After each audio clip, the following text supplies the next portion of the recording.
Assalamualaikum warahmatullahi wabarakatuh. Alhamdulillah, alhamdulillahirabbil alamin. Wa bihi nasta'inu ala umuri dunya waddin. Wassalatu wassalamu ala asyrafil anbiya'i wal mursalin wa ala alihi wa sahbihi ajmain amma ba'du. Pertama-tama marilah kita panjatkan puji dan syukur kehadirat Allah Subhanahu wa taala, di mana Allah telah memberikan nikmat kepada kita semua yang paling besar, yaitu nikmat iman dan nikmat Islam. Salawat dan salam marilah kita panjatkan kepada junjungan kita, Nabi kita, Habibana wa Nabiyana Muhammad Sallallahu Alaihi Wasallam, kepada keluarganya, kepada tabiin atau tabiin, sampai kepada kita semua yang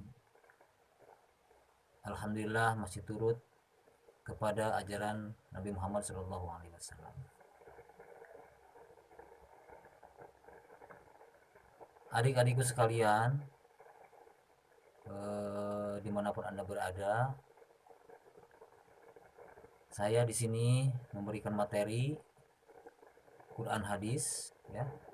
Ini pertemuan pertama yang insya Allah Bapak akan memaparkan apa itu Al-Quran, ya, dan apa itu hadis, dan juga bagaimana perilaku kita sebagai muslimin muslimat dalam mengamalkan Quran dan hadis. Oke, ya. Yang pertama mengenai Al-Quran dan Al-Hadis atau As-Sunnah. Yang pertama Bapak akan memaparkan bagaimana pemahaman tentang Al-Quran, ya. Di sini ada pengertian Al-Quran. Para ulama dalam bidang ilmu Al-Quran telah mendefinisikan Al-Quran menurut pemahaman mereka masing-masing, baik secara etimologi maupun terminologi, ya. Dalam istilah lain, menurut bahasa dan menurut istilahnya juga. Secara etimologi, para ulama berbeda pendapat dalam mendefinisikan Al-Quran. Berikut adalah beberapa pendapat tersebut. Yang pertama yaitu Al-Quran menurut Al-Lihyani, ya, dan segolongan ulama lain, kata Al-Quran adalah bentuk masdar dari kata fiilnya qoro'a, yang artinya membaca, dan perubahan bentuk kata tasrif dari qoro'a yaqra'u Qur'anan, ya. Ini masuk ke dalam Sulasi Mujalar bab kedua, ya. Pa'alayap alu, ya, yang telah Bapak sampaikan di pertemuan sebelumnya. Dari tasrifan tersebut, kata Qur'anan artinya bacaan yang bermakna isi maf'ul, atau makru'un yang artinya dibaca. Karena Al-Quran itu dibaca, maka dinamailah Al-Quran. Maka kata tersebut selanjutnya digunakan untuk kitab suci yang diturunkan Allah Subhanahu wa taala kepada Nabi Muhammad sallallahu alaihi wasallam. Pendapat ini berdasarkan firman Allah Subhanahu wa taala sebagaimana yang termaksud dalam Al-Qur'an surat Al-Qiyamah ayat 17 sampai 18. A'udzubillahi minasyaitonirrajim. Inna alaina jam'ahu wa qur'anah. Fa idza qara'nahu fattabi' qur'anah. Artinya, sesungguhnya kami yang akan mengumpulkannya di dadamu dan membacakannya. Apabila kami telah selesai membacakannya, maka ikutilah bacaannya. Itu, ya. Al-Quran surat Al-Qiyamah ayat 17 sampai 18. Itu menurut Al-Lihyani. Yang kedua yaitu menurut Al-Asy'ari dan beberapa golongan lain, kata Al-Quran berasal dari lafaz korona yang berarti menggabungkan sesuatu dengan yang lainnya. Kemudian kata tersebut dijadikan sebagai nama kalamullah yang diturunkan dari nabi yang diturunkan kepada nabinya, mengingat bahwa suratnya, ayat-ayatnya dan huruf-hurufnya beriring-iringan, dan yang satu digabungkan kepada yang lain. Yang ketiga yaitu menurut Al-Faro ya. Kata Al-Quran berasal dari lafaz koroinun ya, merupakan bentuk jama dari korinatun yang berarti petunjuk atau indikator, mengingat bahwa ayat-ayat Al-Quran satu sama lain saling membenarkan, dan kemudian dijadikan nama bagi kalamullah yang diturunkan kepada Nabi Muhammad SAW. Itu sebagian ya pengertian Al-Quran menurut bahasa atau menurut etimologi. Selanjutnya yaitu ada pengertian Al-Quran menurut ya, berdasarkan terminologi atau menurut istilah ya, istilah ulama. Ditinjau dari pengertian secara etimologi, yaitu secara etimologi, para ulama juga berbeda pendapat dalam mendefinisikan Al-Quran. Perbedaan itu terjadi disebabkan oleh adanya perbedaan sudut pandang dan perbedaan dalam menyebutkan unsur-unsur, sifat-sifat atau aspek-aspek yang terkandung di dalam Al-Quran itu sendiri, yang memang sangat luas dan komprehensif ya. Jadi menurut berdasarkan ditinjau pengertian secara terminologi atau istilah ulama ya. Yang pertama, Syekh Muhammad Qudari Baih ya, dalam kitab Tarikh At-Tashri' Al-Islam, Syekh Muhammad Qudari Baih mengemukakan definisikan Al-Quran sebagai berikut.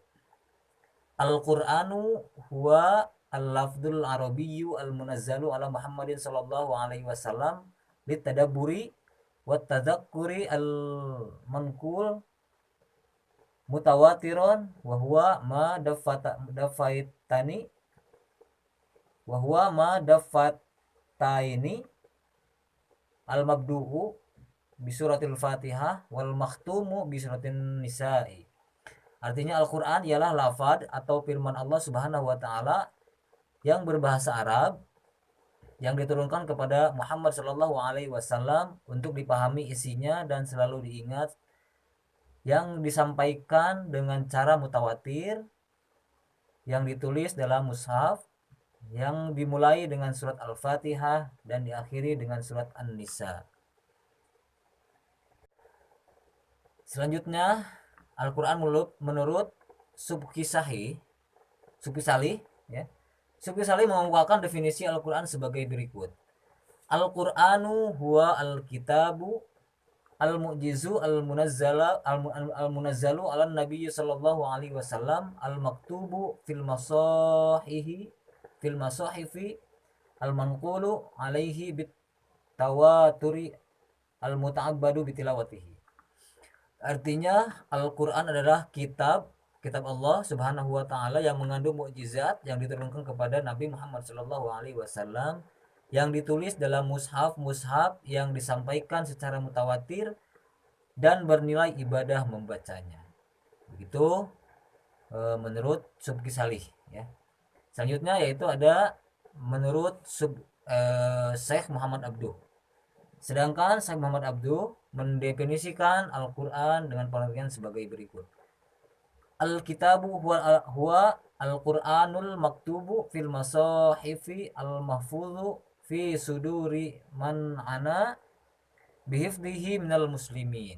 Artinya kitab Al-Quran adalah bacaan yang tertulis dalam mushaf yang terpelihara di dada orang yang menjaganya dan menghafalnya, yaitu orang-orang Islam. Demikian ya definisi Al-Quran menurut terminologi atau menurut bahasa. Dari ketiga pendapat di atas dapat disimpulkan beberapa unsur dalam pengertian Al-Quran sebagai berikut. Yang pertama yaitu Al-Quran adalah firman Allah atau kalam Allah Subhanahu wa taala. Yang kedua, Al-Quran terdiri dari lafal berbahasa Arab, ya. Yang ketiga yaitu Al-Quran diturunkan kepada Nabi Muhammad Sallallahu Alaihi Wasallam. Yang selanjutnya yaitu Al-Quran merupakan kitab Allah Subhanahu Wa Taala yang mengandung mukjizat bagi Nabi Muhammad Sallallahu Alaihi Wasallam yang diturunkan kepada perantara malaikat Jibril. Selanjutnya yaitu Al-Quran disampaikan dengan cara mutawatir atau berkesinambungan. Selanjutnya Al-Quran merupakan bacaan mulia dan membacanya merupakan ibadah, ya. Yang selanjutnya yaitu Al-Quran ditulis dalam mushaf yang diawali dengan surat Al-Fatihah dan diakhiri dengan surat An-Nas. Selanjutnya yang terakhir, Al-Quran senantiasa terjaga, terpelihara kemurniannya dengan adanya sebagian orang Islam yang menjaganya dengan menghafal Al-Quran, ya.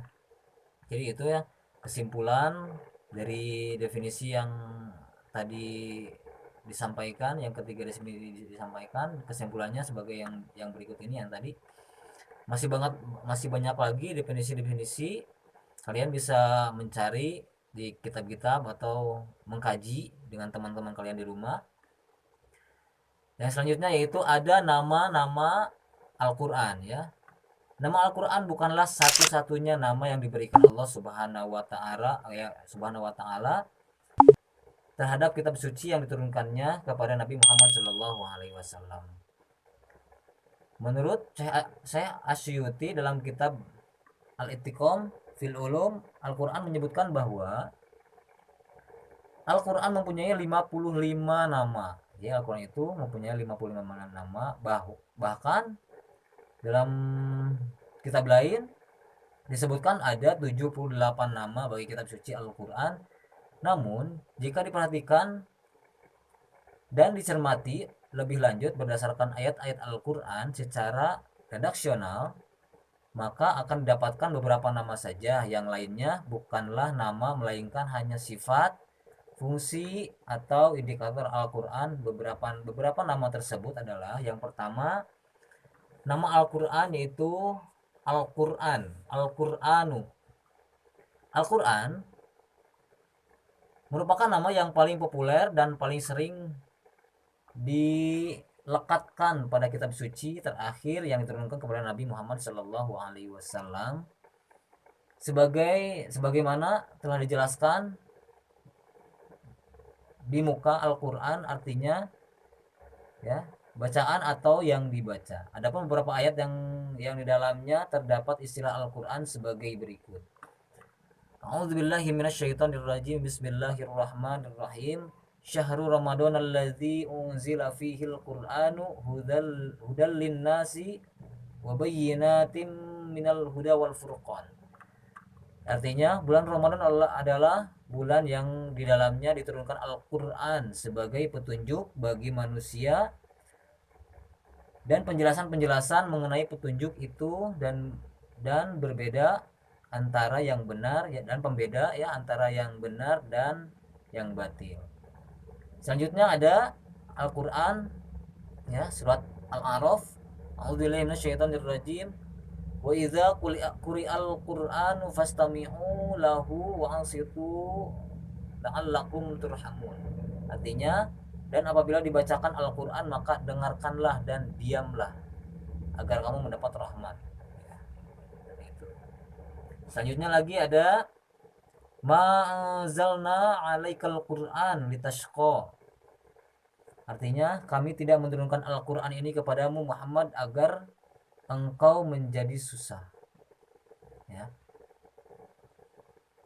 Di samping nama-nama Al-Quran yang telah disebut dalam ayat-ayat di atas, masih banyak lagi ayat-ayat Al-Quran yang di dalamnya terdapat nama-nama Al-Quran seperti Quran surat Yunus, Quran surat Al-Hijr, Quran surat An-Nahl, Quran surat Al-Hijr, Al-Hijr, Quran surat Al-Hasr, Quran surat Al-Buruj, ya. Nama Quran yang selanjutnya yaitu ada nama Alkitabu. Alkitab, Al-Quran sering disebut sebagai Kitabullah, artinya kitab suci Allah Subhanahu wa taala. Alkitab juga bisa diartikan sebagai, ya, diartikan yang ditulis, ya.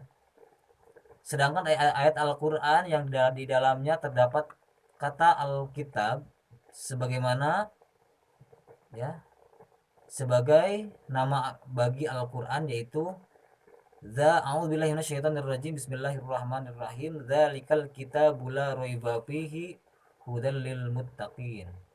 Artinya kitab Al-Quran, ya, dzalikal kitab, itu kitab Al-Quran ini tidak ada keraguan kepadanya, petunjuk bagi mereka yang bertakwa. Surat Al-Baqarah ayat 2. Selanjutnya ada surat Ali Imran, a'udzubillahi minasyaitonirrajim, nazzala 'alaikal kitaba bil haqqi musaddiqan lima baina yadayhi wa anzalat taurata wal injil. Ini ada dalam surat Ali Imran ayat ketiga, ya. Artinya dia menurunkan kitab Al-Quran, maksudnya kepadamu Muhammad, Nabi Muhammad SAW, yang mengandung kebenaran, membenarkan kitab-kitab sebelumnya dan menurunkan Taurat dan Injil. Quran surat Ali Imran ayat ketiga. Selanjutnya ada juga nama Al-Quran yang disebut Al-Furqan, ya. Al-Furqan, Al-Furqan artinya pembeda. Maksudnya yang dibedakan antara yang hak dan yang batil. Al-Furqan merupakan salah satu nama Al-Quran sebagaimana termaktub dalam Quran surat Al-Furqan ayat 25. A'udzubillahi minasyaitonirrajim. Bismillahirrahmanirrahim. Tabarakalladzi nazzalal furqana ala 'abdihi liyakuna lil 'alamina nadhira. Yang artinya Maha suci Allah yang telah menurunkan Furqan atau Al-Quran kepada hambanya Nabi Muhammad SAW agar dia menjadi pemberi peringatan kepada seluruh alam, maksudnya jin dan manusia, ya. Quran surat Al-Furqan ayat 25. Masih banyak lagi, itulah nama-nama Al-Quran yang Bapak sebutkan. Masih banyak lagi nama-nama Al-Quran seperti Al-Azik, ya, Az-Zikr, Az-Zikro, ada lagi At-Ta'zil, masih banyak lagi, ya. Oke, selanjutnya ada perilaku.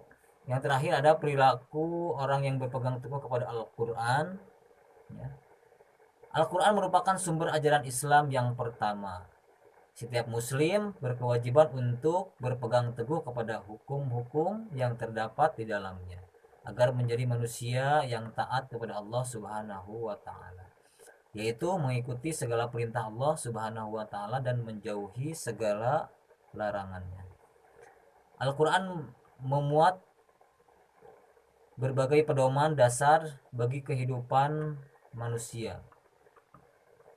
Kita sebagai seorang muslim harus meyakini tuntunan yang berkaitan dengan keimanan atau akhlak, yaitu ketetapan yang berkaitan dengan iman kepada Allah Subhanahu wa taala, malaikat-malaikat, kitab-kitab, rasul-rasul, hari akhir serta qada dan qadar.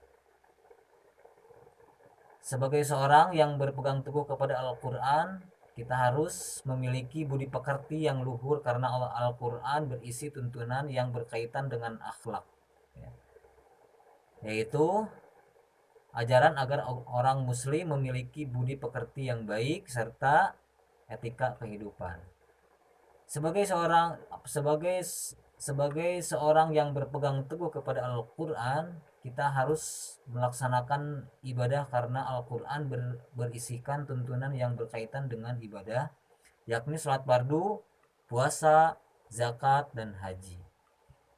Selanjutnya, sebagai seorang yang berpegang teguh kepada Al-Quran, kita harus bergaul dengan semua atau dengan sesama dengan baik, sebab Al-Quran berisi tuntunan yang berkaitan dengan amal perbuatan, manusia dalam masyarakat. Saya tambahkan, Bapak tambahkan, ada keterangan seperti ini tentang Al-Quran. Al-Quran itu Al-Qaul munazzalu ala Muhammadin sallallahu alaihi wasallam al-muta'abbadu bitilawatihi. Jadi Al-Quran itu ya. Jadi Al-Quran itu adalah Al-Qaul munazzalu, ya, ucapan atau wahyu yang diturunkan kepada Nabi besar Muhammad Shallallahu Alaihi Wasallam, ya, yang kalau misalkan kita membacanya menjadi ibadah, ya. Kalau kita membaca saja menjadi ibadah, ya. Yang sudah diterangkan oleh ulama bahwa kalau kita membaca satu huruf dalam Al-Quran itu diberikan 10 kebaikan, ya, dari Allah Subhanahu wa taala kepada kita. Makanya sering-seringlah membaca Al-Quran, apalagi di bulan Ramadan, ya, sering-seringnya tadarus Al-Quran, ya, karena tadarus Al-Quran, membaca Al-Quran dengan baik, dengan fasih, kita akan diberi 10 kebaikan dari setiap hurufnya, ya. Untuk tugas, ya, untuk tugas kalian dalam daring ini, kalian baca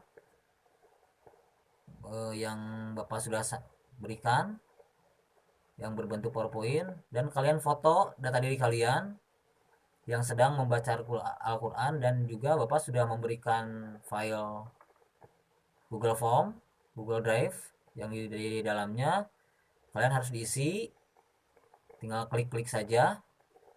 Itu bukti pembiasaan kalian dalam tadarus Al-Quran selama bulan Ramadan ini, ya. Sekian video materi dari Bapak, ya. Mudah-mudahan Bapak doakan, mudah-mudahan kalian sehat walafiat selalu, ya, dalam kondisi pandemi COVID-19 ini. Tetaplah di rumah, jangan banyak bergaul sama orang lain, ya. Wabillahi taufiq wal hidayah. Wassalamualaikum warahmatullahi wabarakatuh.